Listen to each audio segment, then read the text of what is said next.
that is catalytic dehydrogenation. Catalytic dehydrogenation. Copper के साथ जब हम हीट करते हैं बच्चों, कॉपर के साथ हीट करते हैं 300 डिग्री सेल्सियस तक,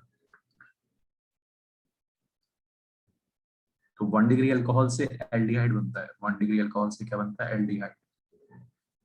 एक तरह से डिहाइड्रोजनेशन का मतलब क्या हो गया? हाइड्रोजन उड़ाना है ना, या फिर ऑक्सीडेशन करना है ना। लास्ट क्लास में हमने पढ़ा था ऑक्सीडेशन अल्कोहल का, कंट्रोल्ड ऑक्सीडेशन से 1 डिग्री अल्कोहल से क्या बनता था? एल्डिहाइड। यहाँ पे भी वही हो रहा है। जो कंट्रोल्ड ऑक्सीडेशन किससे कराते थे? पीसीसी पीडीसी से। Alright,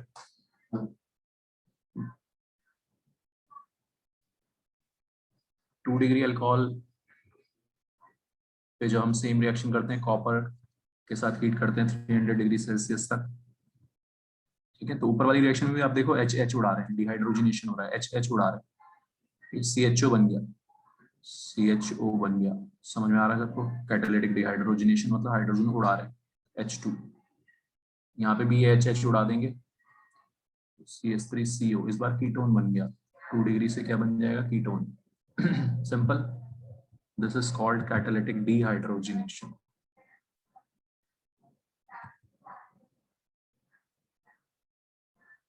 and last 3 degree alcohol में क्या होता है?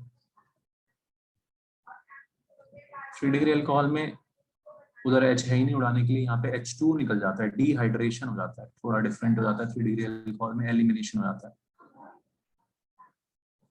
And we get alkene. ठीक है, याद रखना है आपको।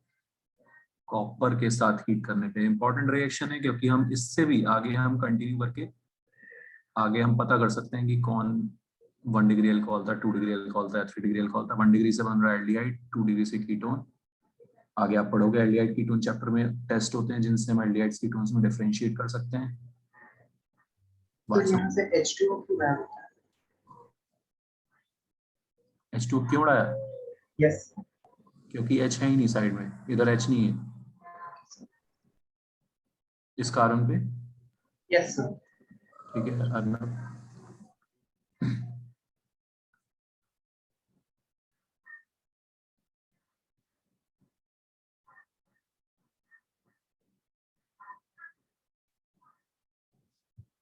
तो this is called catalytic dehydrogenation.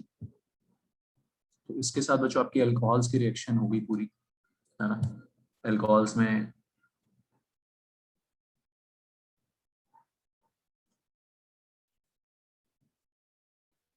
जो जो रिएक्शन थी वो, अच्छा एक रिएक्शन और बची वो भी लिख लेते हैं। हाँ ठीक है, तो अल्कोहल्स में कौन सी इंपॉर्टेंट है रिएक्शंस? एक तो वही ऑक्सीडेशन, कंट्रोल ऑक्सीडेशन, उसका प्रिपरेशन ग्रिग्नार्ड रिएजेंट से। ऑलराइट, ल्यूकास टेस्ट इंपॉर्टेंट है, ये। और एसिडिक कैरेक्टर बहुत इंपॉर्टेंट है, एसिडिक कैरेक्टर अल्कोहल्स फिनॉल सब में। एक और जो रिएक्शन बचती है दैट इज एस्टरिफिकेशन, एस्टर का फॉर्मेशन। 10th में ही पढ़ा है आपने। ये तो कार्बोनिक कार्बोक्सिलिक। यस, 10th वाला ये कार्बोक्सिलिक एसिड और अल्कोहल को जब हम रिएक्ट कराते हैं जो कंसंट्रेटेड H2SO4 की प्रेजेंस में,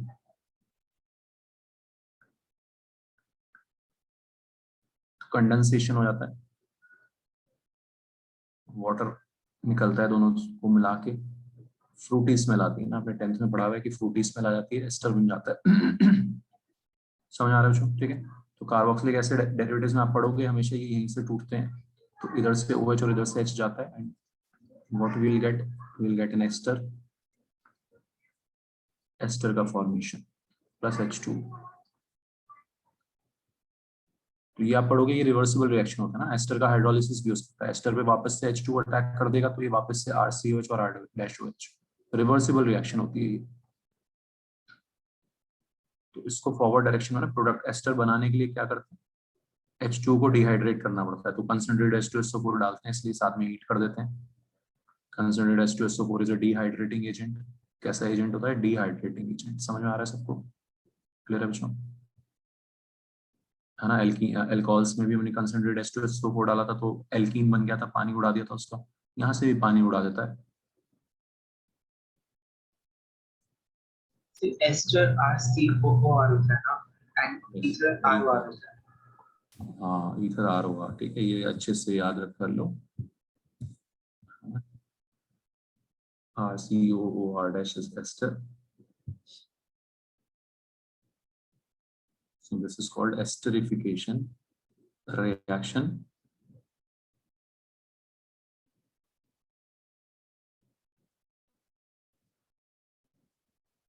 ठीक है बच्चों, तो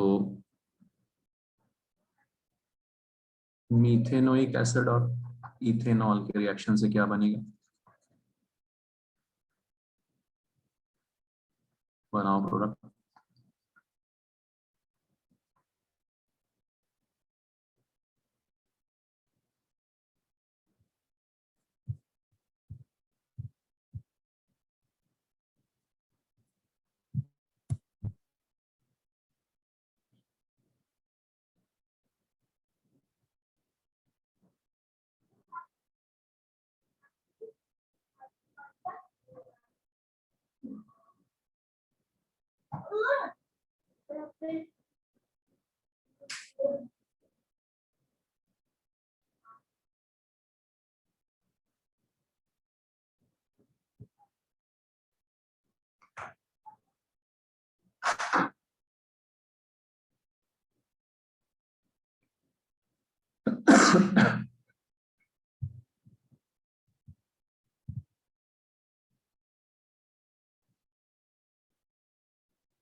ठीक है, तो मीथेनोइक एसिड क्या होता है? COOH and ethanol is CH3CH2OH। Clear है बच्चों? कहाँ से खोलना है? यहाँ से तोड़ना है इसको, यहाँ से OH उड़ाना है, यहाँ से H उड़ाना है।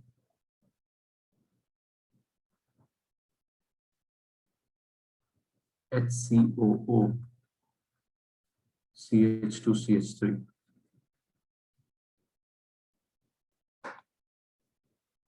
HCOO CH2CH3। समझ में आ गई बात सबको? इसका नेम क्या होगा? हाँ, एस्टर का नोमेनक्लेचर सबसे अलग स्टाइल का होता है। Something else. हाँ, सबसे अलग स्टाइल का होता है एस्टर का नोमेनक्लेचर।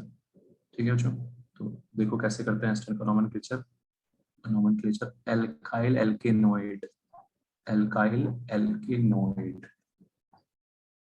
ठीक है, ओएट लगाते हैं, लेकिन कहाँ लगाते हैं? कार्बन कितने हैं उससे कोई लेना देना नहीं। This is main functional group, this is main functional group. ध्यान से देख लो आप लोग। अगर आपको 11th का नोमेनक्लेचर याद हो तो कार्बोक्सिलिक एसिड को हाईएस्ट प्रायोरिटी ग्रुप बोलते थे। क्या बोलते थे? हाईएस्ट प्रायोरिटी, सबसे ज्यादा औकात वाला ग्रुप होता था। यहाँ पर भी इसकी औकात चल रही है पूरी। ठीक है, अल्कोहल की कोई औकात नहीं है। ये जो आया है ये भले ही 2 कार्बन है, ज्यादा कार्बन है, लेकिन ये अल्काइल ग्रुप में जाएगा। ये नाम के पहले सब्स्टिट्यूएंट की तरह। ध्यान से देख लो अच्छे से। तो इसका नाम हो जाएगा जो इथाइल मीथेनोएट। 2 टुकड़े कर देने हैं इसके। ये सब्स्टिट्यूएंट ग्रुप पहले, समझ में आ रहा है सबको? और उसके बाद मेन फंक्शनल ग्रुप में कितने कार्बन है? 1 कार्बन है, तो मीथेनोएट। बताओ, क्लियर है ये? फिर से समझा सकते हो? हाँ बिल्कुल। तो मिहिर क्या करना है हमने इसमें? मैंने क्या बोला? अल्कोहलिक कार्बोक्सिलिक एसिड की ज्यादा औकात होती है यहाँ पे। या ये जो मेन फंक्शनल ग्रुप है वो ये है, C double bond O O। O के बाद जो लगा हुआ है वो एक सब्स्टिट्यूएंट है। ठीक है, भले ही कितने भी कार्बन उसमें ज्यादा हो चाहे कम हो, उससे कोई फर्क नहीं पड़ता। तो आपको इसका नाम 2 टुकड़ों में करना होता है, एल्काइल एल्केनोइड। एल्काइल सब्स्टिट्यूएंट पहले। ठीक है मिहिर? Yes sir. तो ये जो इतने भी है ना, ये जो बाद वाला ग्रुप है ये सब्स्टिट्यूएंट की तरह। और जो मेन नेम है वो O8 में, O8 में जितने कार्बन यहाँ पे हैं, यहाँ पे कितने कार्बन है? 1, तो मीथेनोएट। अब बताओ, समझ में आई? Yes sir. और करो। इसका नाम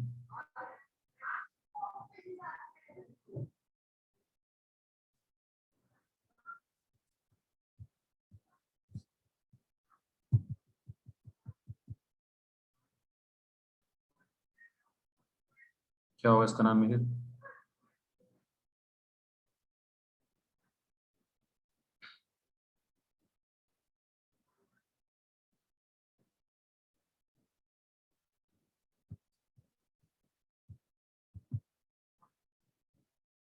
मिथाइल इथेनोएट होगा।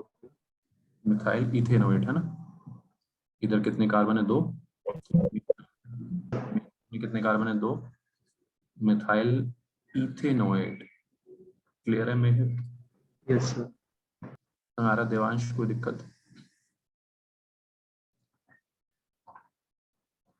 नहीं सर।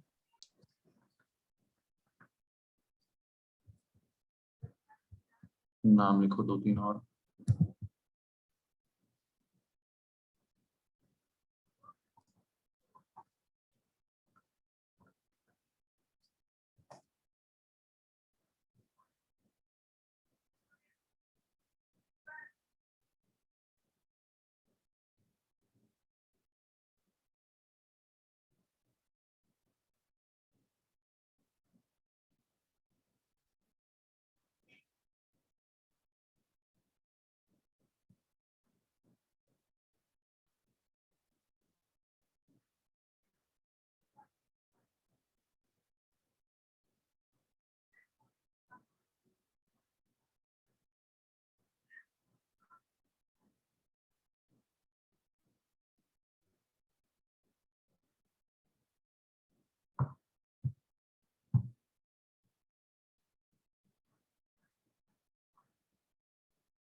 सर क्या आंसर?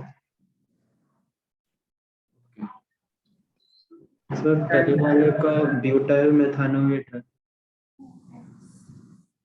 पहले और वाले दूसरा वाला एथाइल ब्यूटानोएट है। पहले वाले का क्या है? इथाइल ब्यूटेनोएट। ब्यूटाइल, हाँ सर, ब्यूटाइल मेथानोएट।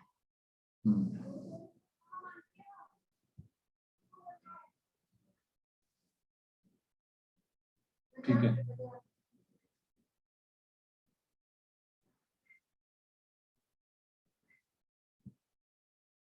ठीक है, सुना इथाइल, सुना गया सबको, इथाइल ब्यूटेनोएट। और इसका क्या हो गया? ब्यूटाइल मीथेनोएट। हमेशा बाद वाला नाम पहले। सर आपने उल्टा लिखा। उल्टा क्या लिखा? सर ब्यूटाइल मेथानोएट तो पहले वाले का। नहीं। क्यों ऐसा क्यों भाई? मेरे ऐसा सर पाप? तेरे को कितनी बार बताऊं मैं कि RCO ये नाम है। अच्छा है? और तू तो ठीक। काफी गिन रहे हैं। क्या कर रहा है यार? अभी अभी तो कराया ऊपर है। बता, कोई दिक्कत है? नहीं सर, समझ में आ गया। तू उल्टा क्यों कर रहा है मेरे भाई? गेमिंग की दुनिया से बाहर आओ थोड़ा, ठीक है?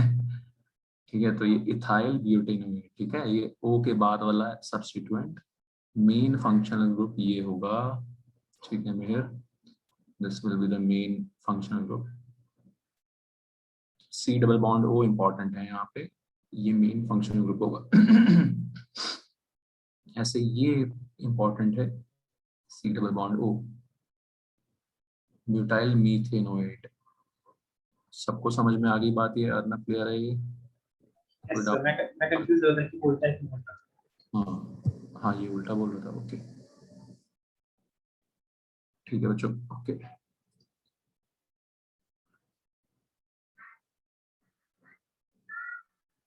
तो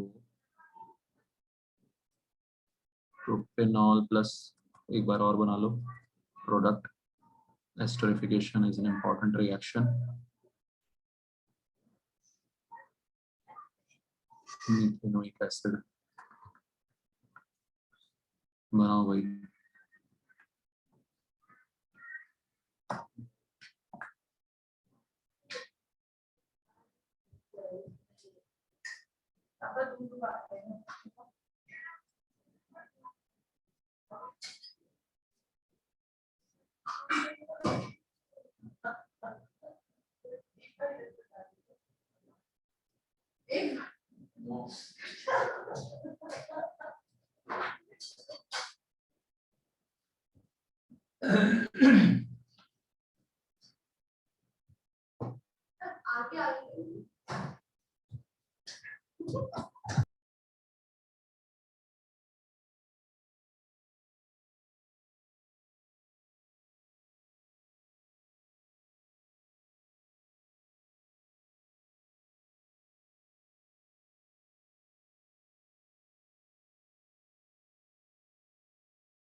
ठीक है, बना लिए प्रोडक्ट। हाँ एक मिनट। हाँ बना लो। Sorry, profile. प्रोफाइल क्या? Ethanoate. मीथेनोएट है ना? Yes. So basically जो एसिड होता है वही हमारा मेन हो जाता है उसमें। हाँ, एसिड को औकात दी जाती है सबसे ज्यादा। सर प्रोपाइल एथानोएट है। प्रोफाइल मीथेनोएट है ना? हाँ मेथानोएट। कोई दिक्कत बता, समझ में आ रहा है तेरे को? यस ये अभी तो ठीक रहता है, फिर एग्जाम तक अल्कोहल का कीटो सभी तो ठीक रहते हैं, बट एग्जाम तक अल्कोहल का एसिड बन जाता है, तो फिर उसका क्या करें? हाँ, तो वही थोड़ा सा आप क्वेश्चन प्रैक्टिस करोगे ना, इसलिए तो बोलते हैं ना कि ऑर्गेनिक जब मैं पढ़ा रहा हूँ तो बहुत आसान लगेगी आपको। क्वेश्चन की जरूरत करनी, क्वेश्चन करने की जरूरत बहुत ज्यादा है, ये मैं आपको बार बार बोल रहा हूँ हर क्लास में, ठीक है? यस ऑर्गेनिक पढ़ाते हुए बहुत आसान लगती है, अरे वाह क्या मजा आ रहा है ना। लेकिन जब हम खुद से क्वेश्चंस करते हैं ना, दैट इज मोर इम्पोर्टेंट। खुद से क्वेश्चंस होने शुरू होंगे तभी आप समझना कि ठीक है ऑर्गेनिक आ रही है समझ में, ठीक है? तो यस बहुत ज्यादा इंपॉर्टेंट है यहाँ पे बच्चों क्वेश्चंस की प्रैक्टिस करना, मैं बार बार बोल रहा हूँ ये चीज। ओके, अब इसमें मजेदार क्वेश्चंस बनते हैं। इंट्रामोलिकुलर एस्टरिफिकेशन, एक ही मॉलिक्यूल में आपको दोनों ग्रुप बन जाएंगे, मिल जाएंगे, ठीक है? तो बनाओ, सोचो, इससे साइक्लिक बनेगा, साइक्लिक एस्टर, सोचो बनाओ। इंट्रामोलिकुलर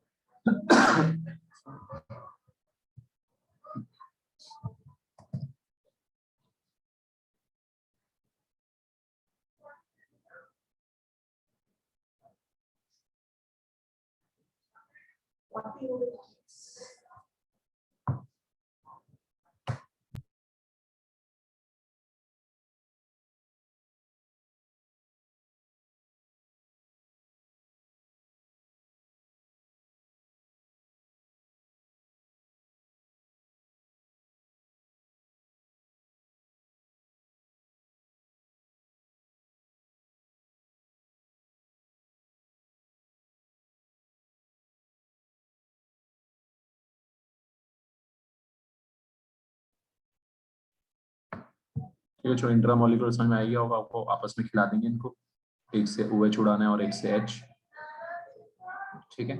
साइक्लिक एस्टर COOO, इसमें देखो ध्यान से आप लोग, कितने कितने मेंबर का रिंग बनेगा? 1 2 3 4 5, oxygen will be the fifth one. समझ में आ रहा है बच्चों? कोई दिक्कत परेशानी बता दो। 5 मेंबर का रिंग बनेगा, समझ में आ रही बात? ठीक,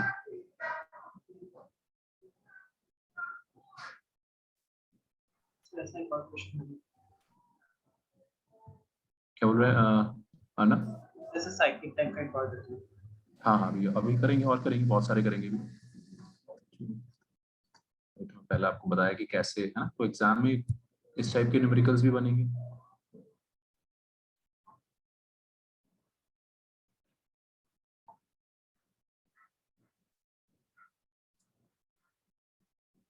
ये बहुत ही कॉमन है ना, मतलब कॉम्पिटिटिव एग्जाम्स के लिए बहुत कॉमन है, ऐसे खिलाएंगे आपस में, ठीक है? इनको कि भाई रिएक्शन कराने की, तो आपको सोचना है, ध्यान रखना है। ऑप्शंस में दिख ही जाएंगे आपको रिंग विंग बने हुए, आइडिया लगना शुरू हो जाएगा धीरे धीरे। जितने क्वेश्चंस करोगे उतना आपको इजीली आइडिया, देखते ही आप आंसर बता दोगे अगर आप क्वेश्चंस की प्रैक्टिस करोगे।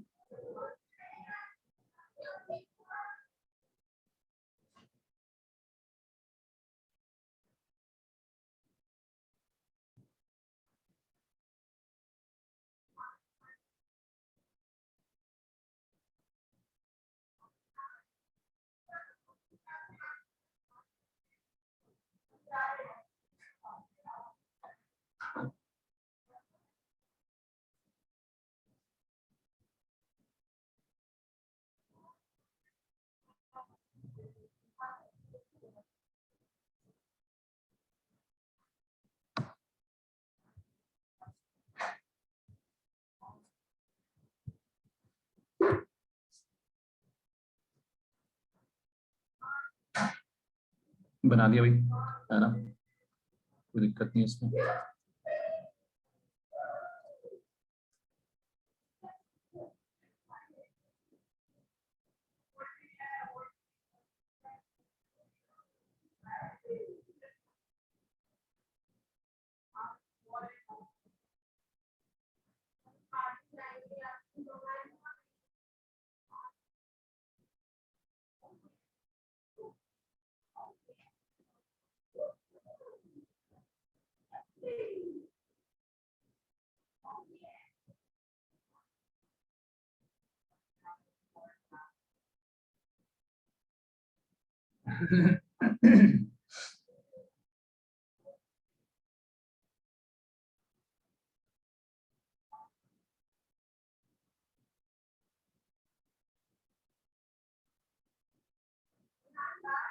ठीक है, बना लिया बच्चों।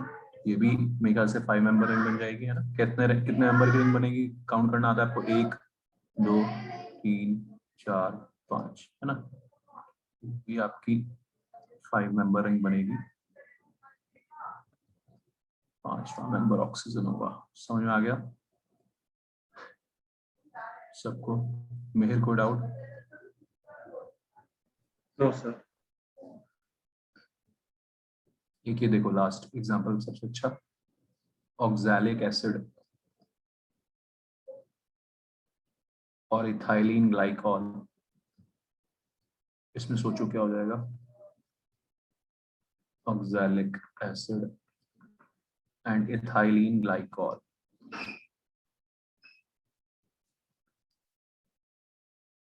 ये नीट में आया हुआ क्वेश्चन है एग्जैक्टली। तो ऐसे ही क्वेश्चन आते हैं बस रिंग विंग बनाने वाले।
डबल एस्टर है, दो दो एस्टर बन जाएंगे दोनों।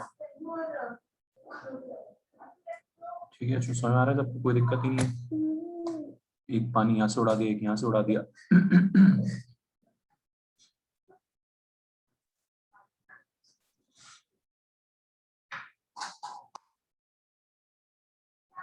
बनाओ कैसा स्ट्रक्चर बनेगा, कितने मेंबर की रिंग बनेगी?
हाँ जी बच्चों 6 मेंबर रिंग बना दी, ठीक है, क्योंकि काउंट करोगे आप 1 2 3 4 5 6, कुछ ऐसा बढ़िया सा सुंदर सा बनेगा ये।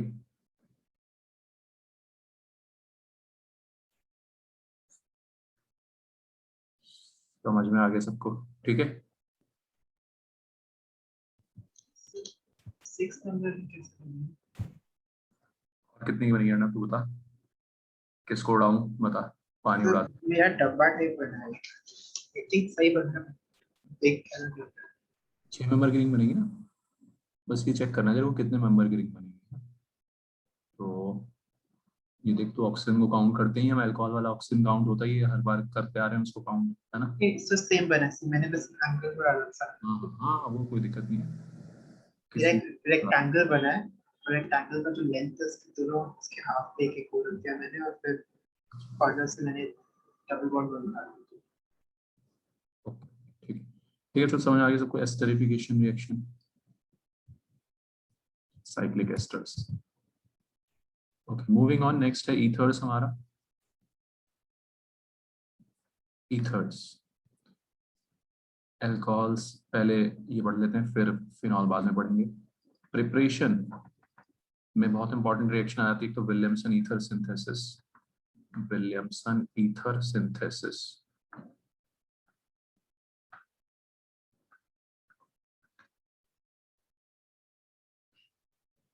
ठीक है, तो क्या है विलियमसन ईथर सिंथेसिस, हम पहले भी देख चुके हैं, RX प्लस रोना,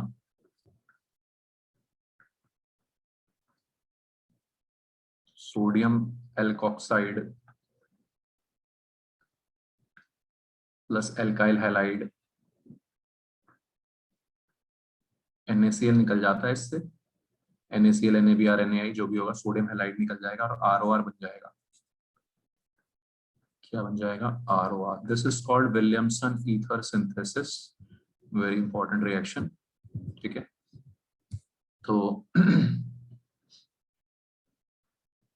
मान लिया हमने CH3CH2OH, और ये SN2 है, सबसे इंपॉर्टेंट बात है ये SN2 है। ये आई मेरा रिएक्शन है जो पिछले चैप्टर क्या बोल? मेरी रिएक्शन है जो पिछले चैप्टर में था। हाँ पहले भी था, ठीक। तो बहुत इंपॉर्टेंट रिएक्शन है, SN2 मैकेनिज्म है, और which is in our syllabus, बहुत इंपॉर्टेंट तरीके से।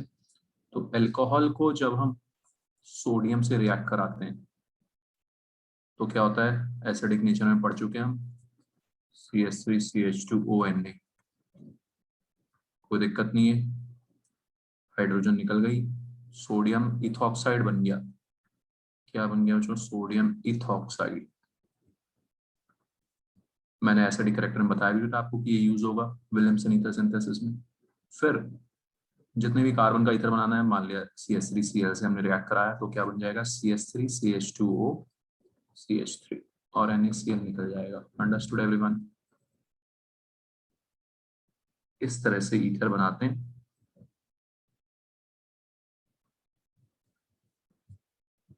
और क्योंकि ये SN2 मैकेनिज्म है, तो यहाँ पे कुछ SN2 वाले रूल्स फॉलो होंगे, SN2 वाले रूल्स लिमिटेशन की तरह आ जाएंगे, ठीक है। फॉर एग्जाम्पल,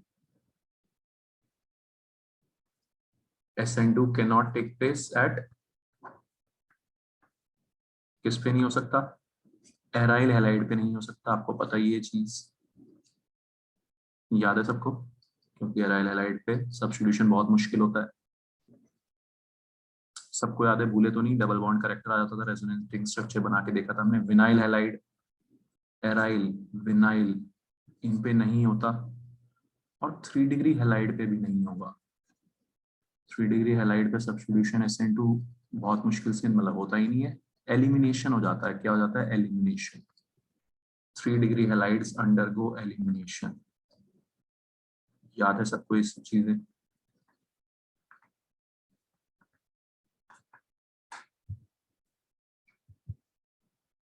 अब NCERT में भी ऐसे क्वेश्चंस हैं जो मैं भी आपको बताने वाला हूँ, ठीक है। तो ये इसकी लिमिटेशंस है विलियमसन ईथर सिंथेसिस की। जिसका हमें ध्यान रखना है। तो मान लिया बच्चों मेरे को ये ईथर प्रिपेयर करना है, I want to prepare this ether, ठीक है। तो क्या करें, ROR, कोई भी ईथर बनाना हो ROR बनाना है आपको, एक को RX लेना है और आप एक को रोना लेना है। तरीका समझ आ रहा है? आपने देखा ये मेरा टारगेट है, मिशन है ये मेरा, इस ईथर को बनाना। एक एल्काइल ग्रुप पे एल्काइल हैलाइड और एक पे लगाना है हमने रोना। किस पे एल्काइल हैलाइड लगाएं, किस पे रोना लगाएं, ये बस हमें डिसाइड करना है। समझ में आ रही बात? मिहिर समझ आ रहा है? नीति Yes, sir. या पायल, एनी डाउट? पॉइंट क्लियर है सबको ये?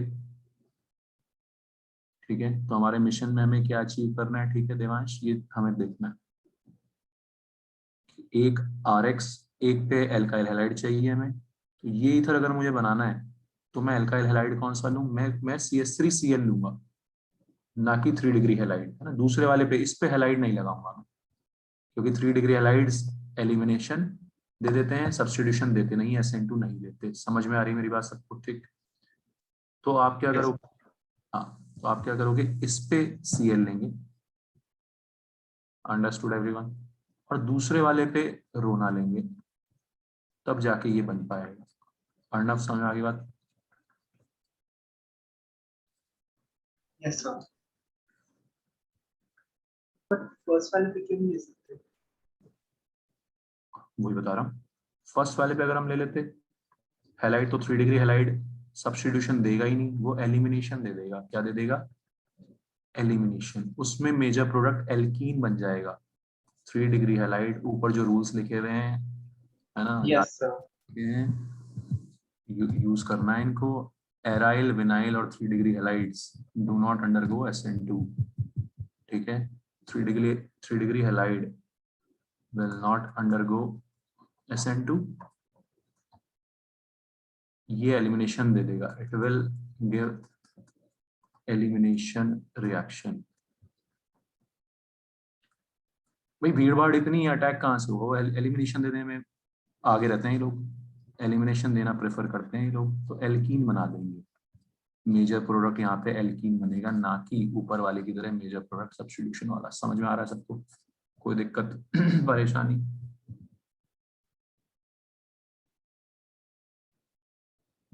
ठीक है, कर लोगे, सोच लोगे ये सब कि किस पे हैलाइड लगाएं और किस पे हम लगाएं रोना।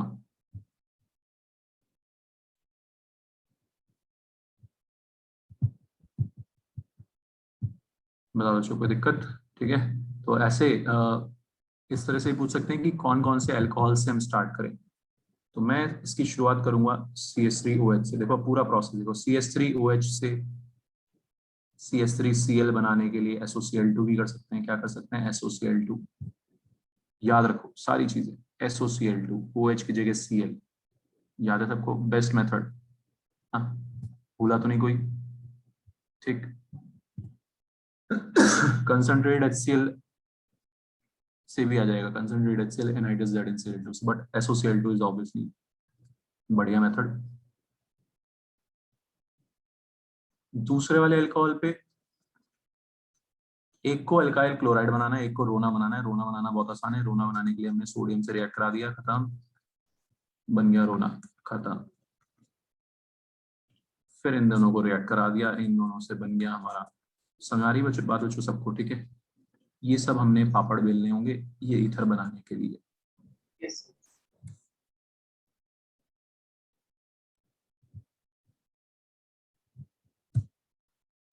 ठीक है कनन, समझ में आ रही बात? ये सब चीजें आपको सोचनी है।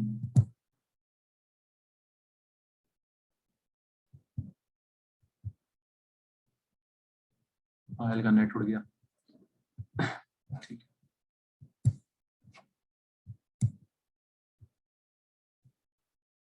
नेक्स्ट आपका मिशन है प्रिपेयर इथॉक्सीबेंजीन, इथॉक्सीबेंजीन फ्रॉम appropriate alcohols. ठीक है, यूजिंग विलियमसन ईथर सिंथेसिस। यही तरीका है मेन हमारा ईथर बनाने का। बनाओ बच्चों, किस पे रोना लाओगे, किस पे RCl लाओगे, सोचो।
ठीक है, सोच लिया।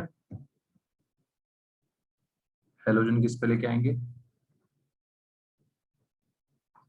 CH3CH2 पे, है ना। बेंजीन पे तो ला नहीं सकते हेलोजन। एक पे X लगाना है, एक पे रोना लगाना है, तो X लगाएंगे CH3CH2 पे। दूसरे वाले पे तो लगा नहीं सकते बेंजीन पर, तो है ना भाई। ओके, तो बेंजीन पे रोना लगा देंगे, कोई दिक्कत?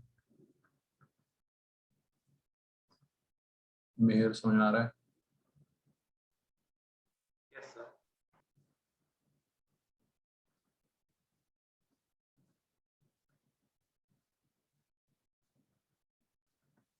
बहुत कॉमन क्वेश्चन है।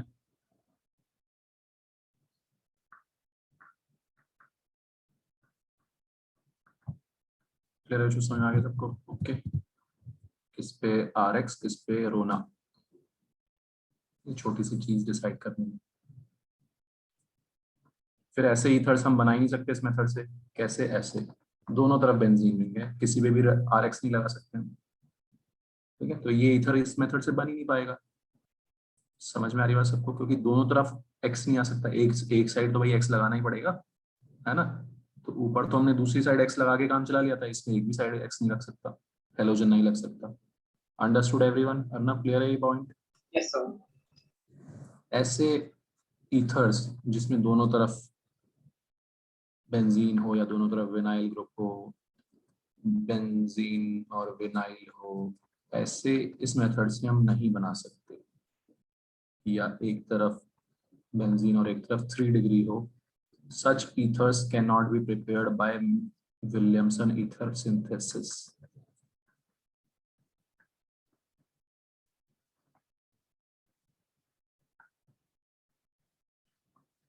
क्लियर है बच्चों? दोनों साइड हमारे रिस्ट्रिक्टेड लोग आ गए है ना। हमने 3 लोगों को रेस्ट्रिक्ट कर रखा है SN2 के लिए, किस किस को, एराइल, विनाइल और 3 डिग्री।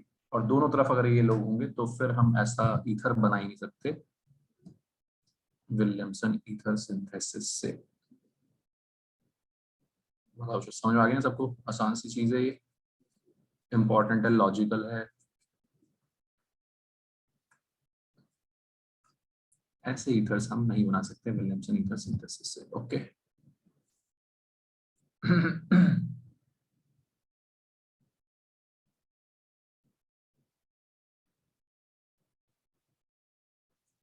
एक प्रिपरेशन ये भी होती है कि हम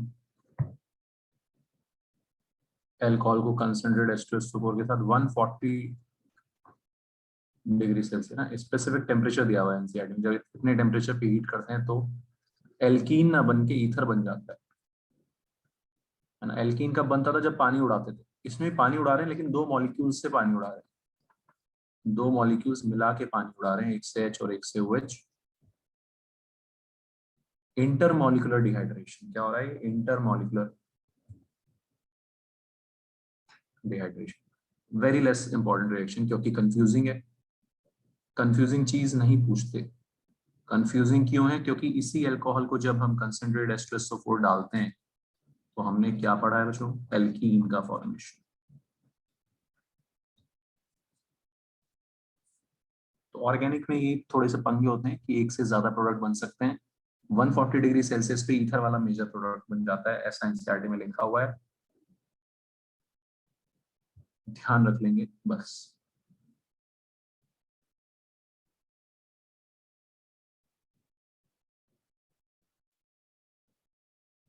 क्लियर है एवरीवन? ठीक है।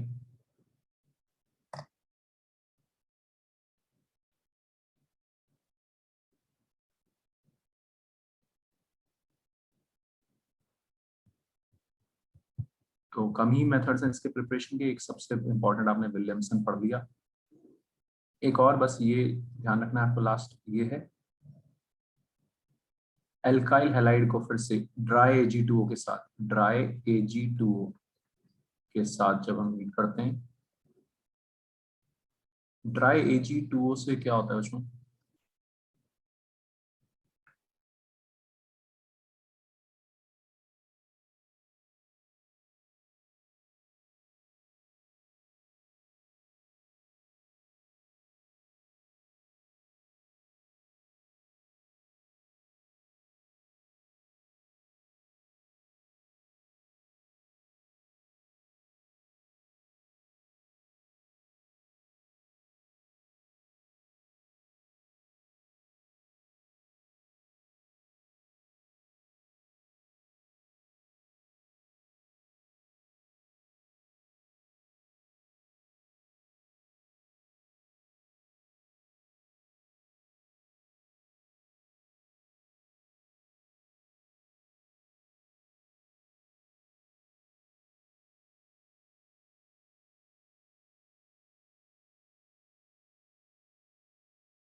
हेलो, आवाज आ रही है बच्चों? Yes sir. Yes, sir. Net टूट गया था। तो ये है ना, तो Ag2O के साथ जब हम हीट करते हैं एल्काइल हैलाइड को, तो क्या होगा, 2 बार, है ना, 2 बार सब्स्टिट्यूशन होगा। Ag2O के लोन पेयर ने, ऑक्सीजन के लोन पेयर ने पहले एल्काइल हैलाइड पे अटैक किया, X निकला, AgX निकल जाता है। क्या निकल जाता है? AgX। आपको पता है AgCl, AgBr, AgI मजे में प्रेसिपिटेट बनाते हैं, ठीक है। फिर ये दूसरे मॉलिक्यूल पे अटैक कर देगा, तो ROR बन जाएगा, दोनों Ag की जगह R रिप्लेस हो जाएगा बेसिकली। समझ में आ रहा है सबको? दोनों Ag की जगह R रिप्लेस हो जाएगा और 2 AgX निकल जाएंगे। मतलब R सब्स्टिट्यूट है Ag के लिए। बोले मेरे, फिर से बोल, थोड़ा नेट गड़बड़ा रही, नेट कनेक्शन। तो मतलब R सब्स्टिट्यूट है दोनों Ag के। हाँ हाँ, R जो है सब्स्टिट्यूट, है ना, Ag की जगह R आ गया बेसिकली, ठीक है। और Ag कहाँ चला गया? हेलोजन के साथ चला गया। समझ में आ रहा है बच्चों सबको ये रिएक्शन? कोई दिक्कत?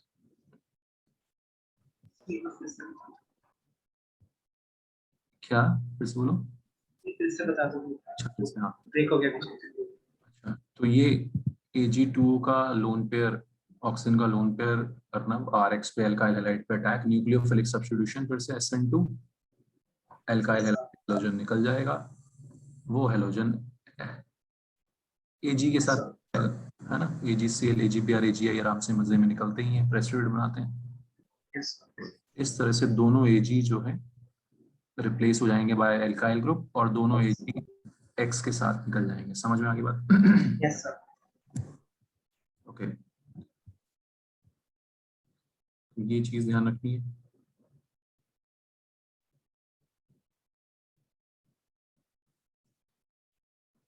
नेक्स्ट है रिएक्शंस ऑफ ईथर्स।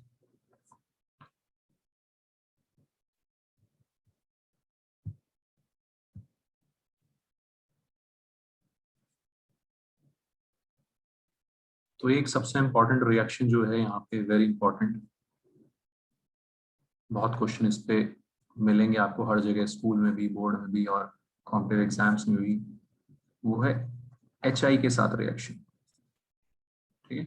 1 इक्विवेलेंट दिया हो या ना भी दिया हो, HI के साथ रिएक्शन जब हम कराते हैं तो क्या होता है, बहुत तरीके से बनाते हैं इसका प्रोडक्ट, और बहुत आसानी से आपको याद हो जाएगा। देखो एक बार ध्यान से, तो पहले H+ जाके बैठ जाता है ऑक्सीजन पे। कौन जाके बैठ जाता है? H+।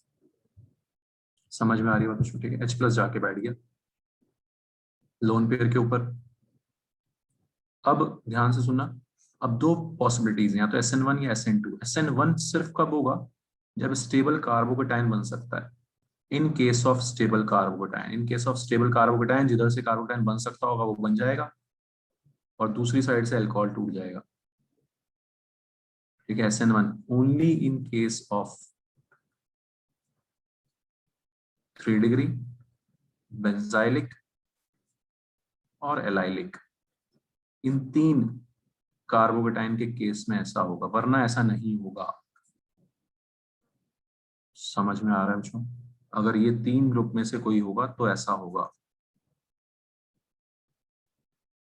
बहुत ध्यान से इसका प्रोडक्ट बनाना होगा, ठीक है। ठीक है अनुराग, समझ में आ रहा है? कोई दिक्कत? नहीं सर। ठीक है नव्या, बात सुना रही है, तो हमें इसमें बहुत ध्यान से प्रोडक्ट बनाना है। बहुत इंपॉर्टेंट रिएक्शन है बच्चों, बहुत सारे एग्जाम्पल करेंगे इसके। सिर्फ किस केस में? 3 डिग्री, बेंजाइलिक और एलाइलिक, स्टेबल कार्बोकेटाइन, है ना। अगर ऐसा होगा तो बना देंगे हम कार्बोकेटाइन। तो एक तरफ से, है ना, हमने बेसिकली डिसाइड क्या करना है बच्चों यहाँ पे, कि किधर OH आएगा, किधर आयोडाइड आएगा। एक साइड ROH आएगा और एक साइड आयोडाइड आएगा। किसको अल्कोहल मिलेगा, किसको आयोडीन मिलेगा, ये डिसाइड करना है। कैसे डिसाइड करना है? ऐसे, अगर कार्बोकेटाइन बन रहा है स्टेबल, तो उस पे आयोडाइड आएगा और दूसरी साइड अल्कोहल चला जाएगा। फॉर एग्जाम्पल,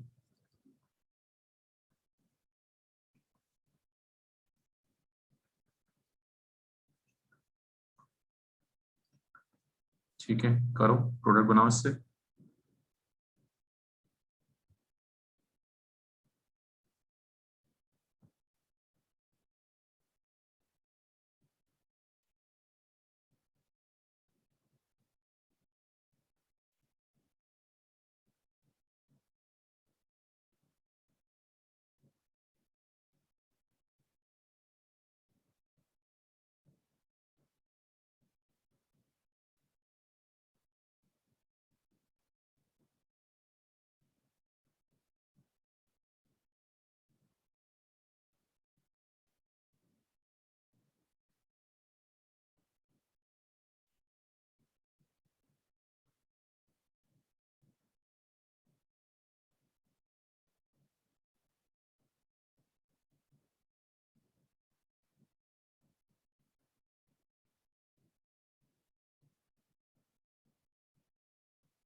ठीक है, तो आप जानते हो बेंजाइलिक कार्बोकेटाइन दिख रहा होगा आपको यहाँ पे, है ना जो, अंडरस्टूड एवरीवन?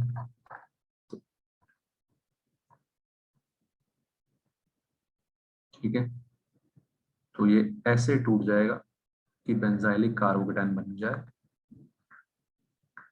और बेंजाइलिक कार्बोकेटाइन तो आपको सिंपल से प्रैक्टिस करके 2-3 रूल बना लेने कि भाई बेंजाइलिक कार्बोकेटाइन 3 डिग्री वो होगा, एलाइलिक होगा, तो उधर से कार्बोकेटाइन बना के उस पर आयोडीन आ जाएगा, खत्म बात।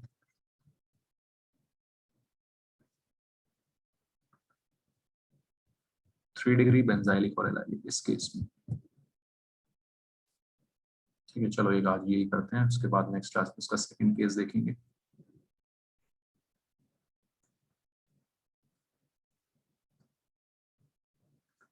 बना दो इससे प्रोडक्ट बस लास्ट।